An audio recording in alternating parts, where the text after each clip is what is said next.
BRS ప్రభుత్వం అధికారంలో ఉన్నప్పుడు సినిమా వాళ్ళకి ఎంతో మద్దతుగా నిలిచేవారు.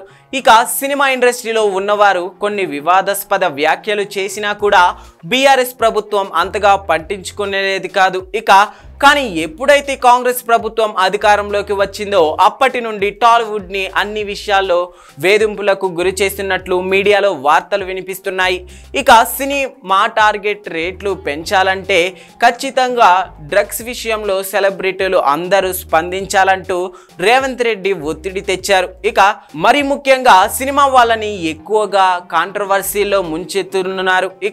బీఆర్ఎస్ ప్రభుత్వాన్ని నిందించడం కోసం డ్రగ్స్ ఫోన్ ట్యాపింగ్ విషయాన్ని బయటికి తీసుకువస్తూ కేటీఆర్తో ముడిపెడుతూ రకుల్, సమంత వంటి పేర్లను బయటికి లాగుతున్నారు. ఈ విషయంలో సమంత, రకుల్ అభిమానులు మాత్రం కాంగ్రెస్ ప్రభుత్వం పైన గుర్రుగా ఉంది. మరీ ముఖ్యంగా రేవంత్ సర్కార్ అధికారంలోకి వచ్చాక అక్కినేని ఫ్యామిలీపై పగ పట్టిందా, కక్ష కట్టిందా అనే ఆలోచనలు అందరిలో కలుగుతున్నాయి. దానికి ప్రధాన కారణం కాంగ్రెస్ అధికారంలోకి రాగానే అటు ఎన్ కన్వెన్షన్ సెంటర్ కూల్చివేతతో పాటు ఫోన్ ట్యాపింగ్ కేసులో అక్కినేని మాజీ కోడలు సమంత పేరు తీసుకురావడం, అలాగే డ్రగ్స్ కేసులో రకుల్ ప్రీత్ సింగ్ పేర్లు తీసుకురావడం, మరి ముఖ్యంగా కేటీఆర్కి సమంతకు ముడిపెడుతూ రేవంత్ రెడ్డి మాట్లాడడం వంటివి చేస్తున్నారు. కొండా సురేఖ హైలైట్ అవ్వడం కోసం చేసిందో ఏమో తెలియదు, కానీ ఒక అడుగు ముందుకు వేసి కేటీఆర్, సమంత పర్సనల్ లైఫ్లో వేలు పెట్టింది. ఎన్ కన్వెన్షన్ కూల్చకుండా ఉండాలంటే మీ కోడల్ని నా గదిలోకి పంపాలంటూ కేటీఆర్, నాగార్జున డిమాండ్ చేసినట్లు వివాదాస్పద వ్యాఖ్యలు చేయడంతో కొండా సురేఖ కాంట్రవర్సీలో ఇరుక్కుంది.